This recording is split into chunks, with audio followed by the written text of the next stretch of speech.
So, welcome to part 3 of our ABC of narrowboating for Erica. So, part 1 was A to D, part 2 was E to L, and so today we are starting with M. And we have a third presenter today. We have our third presenter who won't be talking too much. Yeah, I'm not sure how much input he's going to have. Yeah, but, you know, he might make some snoring noises. He looks cute, sir. He does.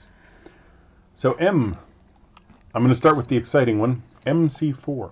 And MC4 is the connector that's used for all of our solar power. It's really ridiculously specific, and it's just used in solar connections. M is for mushroom vents, and they are the brass mushrooms on our roof that basically ventilate the narrowboat. And they're shaped like mushrooms because it allows them to keep the water falling off the, I guess you'd call it the cap of mushroom. Mm-hmm. And, you know, air goes up through the stem of the mushroom. So they're pretty simple design. And for the most part, I like them. Yeah, I mean, there is some condensation up there occasionally, but not too bad. Yeah. And they did leak, but we fixed them. See our video, I'll link it below, on how to fix your mushroom caps. There are other designs out there that are a little bit more modern. Ours is like the really old Yeah, school. there's some flatter ones. Yeah, but I like the older ones. M is for more so squirrel and also multi-fuel stove, which is the same thing. And that is where our fire is that keeps us warm once we learn how to use it. Yeah. It's a multi-fuel stove instead of a solid fuel stove because it's able to use coal and wood. Has a little chimney. And a little squirrel. Oh, yeah, it's a squirrel on the side. Michael wants to swap out for a diesel one anyway at some point. But Kind of do, yeah. M is for mooring, and this was apparently one of Erica's original questions. What is a mooring? Yeah. So basically a mooring is more or less any place you can tie up the boat. Yeah, when you're not moving, you are mooring. Some people moor in a marina. Some people moor permanently on the side of the canal, either on private land or on CRT moorings for permit holders. You either own the property at which you can moor, or you rent the property, or you have some other legal right to moor at the property. If it's a permanent mooring. And then you've got visitor moorings or towpath moorings, where you can generally stay unless specified otherwise for 14 days. So they could be official moorings that have rings or bollards that you can tie to, or they just might be on the towpath where you have to put in pins, or there might be sidings where you can put nappy pins through. Not actual nappy pins. They're hooks. They're a type of large safety pin looking thing that's used as a mooring device. But then you've also got visitor moorings in towns or in other popular places that might just be for 48 hours or 24 hours. Or even 4 hours. Or 4 hours, yeah. There's a lot of etiquette around mooring as well. In busy places, you're not really supposed to leave gaps between you and another boat, which often get called git gaps. So you can make the most of the mooring, so as many boats as possible can get on.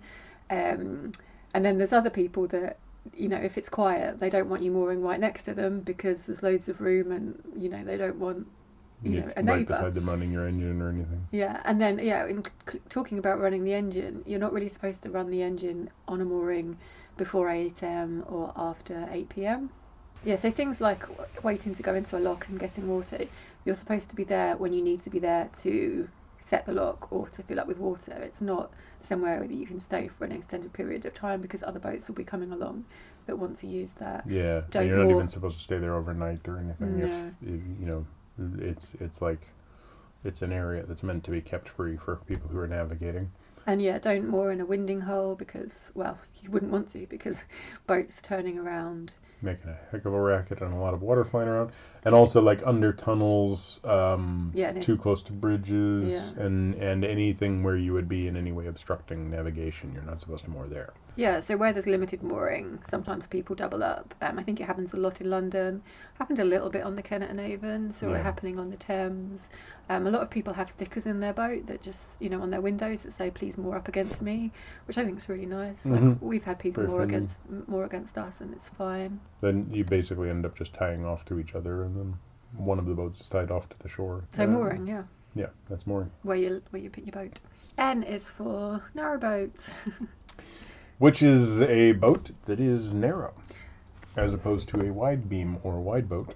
I know sometimes people say to me, "Oh, how's your barge?" or "How's your long boat?" Yeah, it's a narrow boat. It's a narrow boat. A narrow boat is traditionally at maximum 7 feet wide. Yeah, so. More often than not, they're 6'10". Yeah. Yeah, so there's different lengths that they come in. We've talked about their width, and part of it is personal preference. I think they start at about 30 foot, and they go up to 70 foot, 72 foot. Mm-hmm. We went for 56 foot. Technically 56 feet. And that's because if you want to go everywhere on the integrated network that we do, I think 57 or 58 foot is the maximum length you can have to go to 99% of all places. So that's why we went for this. Yeah, if you're any longer than 60 feet, you definitely can't go to some places. There are a couple of sections of canal where you have to be at maximum 45 feet, but they're very, very short little arms. And the shortest length narrowboat we've seen is the little one on the other side of the canal. They do go really small. Yeah, it's I'd guess it's probably 9 feet long. Oh, yeah. Yeah, it's basically an engine in that. Yeah, it's more or less just an engine and room for one person. Yeah, so the reason that they're narrow is that some canals have just the single narrow locks, so the wide beams can't go through there. The Southern Oxford is an excellent example. All of the locks are only narrow single locks. I quite like them. I loved them. I thought they were actually my favorite so far. Yeah. I mean, other than the ones on the Thames where somebody just pushes buttons for you, which is kind of nice, but yeah. So N is also for nav lights. Navigation lights are colored lights at the front and back of the boat. There are specific colors to indicate to people at night that you are, sort of moving towards them or away from them. Like what is your port and starboard side? Okay, the only O we could think of was for overplating, which is what you would do if the hull of your boat has suffered from extensive corrosion, rust. You can apply a plate of steel on top of that to keep it from sinking. Basically, they just weld a band of steel all the way around the boat. Normally, they can also do sort of spot welding, but they'll essentially take a band of steel and weld it all the way along from front to back, reinforcing the existing steel and getting it up to the required thickness. Yeah, if you're buying a boat that's been overplated, then you don't necessarily know to what standard it's been done. Absolutely get a survey, a good surveyor, somebody who's looking at it all with the ultrasound and everything. There's nothing technically wrong with overplating. If it's done properly. Yeah, if it's done properly and well, it works great and it can extend the life of a boat indefinitely, essentially. There are lots of older boats that are around that are overplated, but there are some definite horror stories about things that have happened, and so, it's something to keep an eye out for. P is for port. A port is this side of the boat. When you're facing forward, the port is the left-hand side of the boat. Okay, P is also for pound. Some people call them ponds, but the pound is generally an area of water between two locks. So sometimes you have locks that are 20 metres apart, and there'll be a pound of water between them. Sometimes you get locks that are 3 miles apart, so that'll be a long pound. Yeah. And pounds they're actually pretty much a requirement of the whole idea. They'll hold the water that's running between two locks. And there might be an overflow if it gets too full. Yeah. P is also for paddle. Basically, paddles are portions of locks. They're the actual mechanism that allows water in or is used to close off water flow through a hole in the lock gate or in the sides of the lock. So you crank the handle, and the gearing mechanism moves the paddle out of position or puts it into position. Yeah, so there's ground paddles, which are essentially just what it sounds like. They're a paddle that is in the ground, and as the paddle rises and descends, it cuts off flow generally through like a tunnel or pipe of some sort. Then there's door paddles, and door paddles are quite common on older locks. They're actually, or I should say gate paddles. They're gate paddles, aren't they? They are themselves doors in gates. Anyway, these type of paddles are more or less just a large plank that, as the mechanism is turned, they raise up and allow water to come rushing in through the actual gate or rushing out through the gate. These can lead to a little bit more turbulence inside the lock, so they can be a little bit daunting at times, because there's nothing quite as fun as seeing somebody rapidly open up one of the gate paddles and seeing a square wall of water shooting at the front of your boat at 15 to 20 miles an hour. P is also for power. So obviously we need electricity on board. And almost everything that we do on the boat is DC power, or direct current, which is what is stored by the batteries.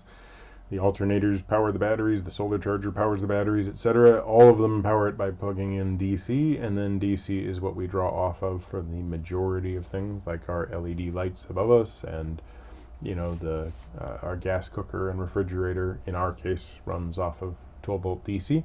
We also have what are called power inverters, which are there to change DC into the AC, from your household current and everything. So we have our regular power plugs that we plug things into. Like our computers. Yeah, we have to turn on the inverter to run that, and when we do that, we are utilizing more power than the device would normally draw on its own, because we have to have the inverter itself, which isn't totally efficient. So a lot of life on board a narrowboat is primarily about balancing your power needs. P is also for propeller or prop, and that's what our engine turns to give us motion forwards or backwards. Basically, it's a great big piece of brass. They're very expensive, and they're something you almost always forget about until they've got a rope wrapped around them. Props come in different shapes and sizes, and they are also known as screws. Their job is to, basically turn rotation into forward motion through the water. If you get the wrong type of prop, you have, more speed but less stopping, and, greater amounts of drag. You can also have something called cavitation, when you rotate the prop too quickly and it causes little air bubbles that explode and will actually tear pits out of the copper, leading to the copper fracturing and you blowing your prop to pieces. Q, Quixotic or Quixotic. Don Quixote. We've seen a couple of windmills on our travels and stuff. Don Quixote is a character out of fiction written by Cervantes that is this guy who would attack windmills, right? And so there's this idea of Quixotic or Quixotic, which is basically doing things because you have to do them, and even though they're against all odds. Traveling the canals and trying to see all of the canals is inherently Quixotic. I was waiting for the link to get to. It's there. It's true. Also, there's windmills.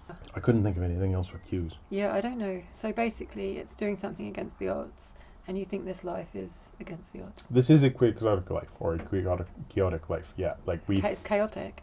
Well, it's chaotic. That is very true. But something that is Quixotic or Quixotic, because it's kind of weird because you can pronounce it either way depending on if you're... Anyway, is something where you strive towards a goal, and you must strive towards that goal even if it seems insane. It is insane. Yeah. Okay, R. R is for roses and castles, and that is the name given to the traditional paintwork on the canal boats, dating back to when? I'm not actually sure. The roses and castles seems to have become a thing in either the late 1800s or early 20th century. The decline of the canals after the railroads had come in place had left this group of families who lived on the canals and spent a whole bunch of time moving coal around and everything. And there was a certain pushback to the idea that in sort of late Victorian times, there would be these people who would be traveling around where men and women would be living together in cramped conditions with lots of little girls and boys all there together, and it was considered unseemly and potentially like obscene, So there was a pushback by local governments to try and register the boat owners and their crew, their family, so that they could provide a licensing scheme and then a taxation system and then try and get the kids into schools and stuff. And the boat families really didn't like it. They sort of pushed back on it.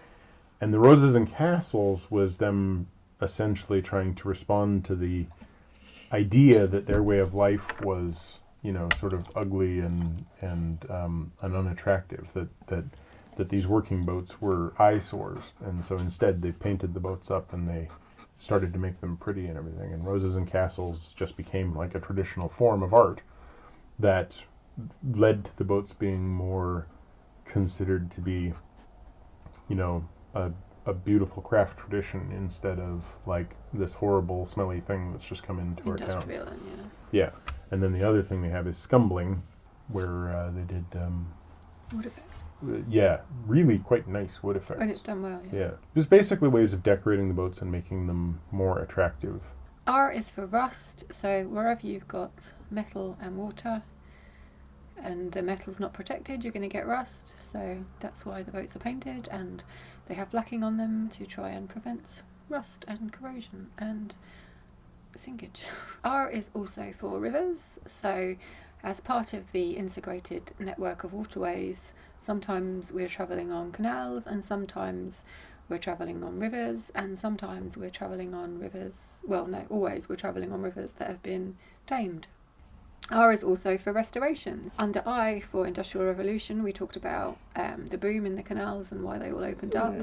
And then basically everything declined when the railways were built and there was a much cheaper, faster way of transporting goods, and the canals basically declined. They got filled in. They were not very nice areas to be in. And a lot of them started kind of disappearing. And basically, a group called the Inland Waterways Association, which ultimately was sort of founded on the actions of, was it R.T.C. Rolt? Yeah. Who was an author who took a boat called Cressy and did a tour of the then navigable sections that were still around. And he documented something of the life that there is on a narrowboat. This inspired people to take more interest in the canals, leading to the formation of the Inland Waterways Association. The Inland Waterways Association lobbied British Waterways, which was basically the governmental organization under the Environment Agency that sort of managed, these, what were basically considered to be highways. I mean, they were more or less seen as just a transport route, and they were, at this point, seen as a very derelict and sort of useless transport route. The pushback from the Inland Waterways Association allowed people to start actually purchasing canals and raising funds to, otherwise get derelict right away back from whoever sort of owned them and everything, and that led to a huge army of volunteers who went out and manually pulled mud and muck and whatever else was inside of the canals out and rebuilt the locks, restored the locks, and there's lots of restoration projects that are still ongoing, and they'll be ongoing for years and years to come because it's such a slow process to restore them. Yeah, and they're trying to restore connections that in many cases have been completely severed. Like they haven't just been let to go to ruin, but they've built a town in the way. So now there's restoring some portion of the historical section, but there's also restoring a water flow, using a right of way that didn't exist before. So. And it's quite funny as well because in lots of places, like the canal area is just really nice. Like it's desirable to have your house backing onto the canal. There's really nice hubs where there's pubs and shops and lots of recreation by the canal. But then there's other places you go through where you can see kind of remnants of the dereliction, and cheap, not so nice housing has been built, and it's kind you're in the of middle of an old industrial estate. And it's quite interesting. So we're going to leave it there on R. At the end of R. At the end of our what? In the end of our rope. R is for rope. R is for rope. R is for rope. Okay, we're not going to end it there because we forgot rope. We forgot ropes. Ropes are really important to Stop you floating away. Stop you floating away. The ropes are used, to make fenders. The ropes are used to moor you up. The ropes and lines are vital to when you're in locks to stop you floating around. Yeah, they're incredibly important to boating, and it's really fascinating to realize that like one of the earliest and most important inventions that mankind ever made was the rope, and like the boat came next. I'm essentially moving something the size and roughly shape of a trade lorry, like a semi truck, on essentially a frictionless two-dimensional surface. It's like trying to ice skate on a multi-ton piece of steel that doesn't really want to stop. But you get a boat, a good rope, and you throw it around a bollard and you just pull it tight, and all of a sudden your boat just stops. You live and die by your ropes. It's crazy. Okay, so yeah, that was M to R. We hope it was useful. Let us know which ones we forgot. Which there will no about to you few, but always. At least we got rope covered. And Erica, I hope you're still watching. See you again, kiddo.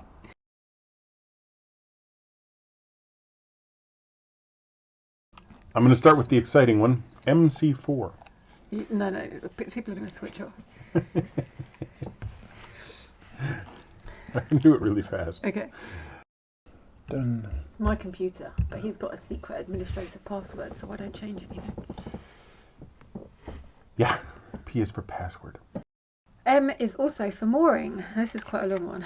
Yeah, it's a big one. So there are people that moor in marinas. M is for marinas. I think we should start explaining exactly what a mooring is first. This was actually Erica's question, is what is a mooring? Okay. That was one of the... Let's start this again then. Yeah. You should moor as close as possible and not leave a gap. A git gap. Where you park it. When you stop. If you can stop. Stopping requires other things. George has fallen asleep. Oh, he's woken up. You want to drink from his coffee. He doesn't. He's decided he didn't want to drink. Should I just grab one of these? Yeah. Okay, I'll go for port. Which is what you need to drink on cold nights when you're on the boat. Yes. P is also for paddle, which is the plank of wood you use to move your boat if your engine fails.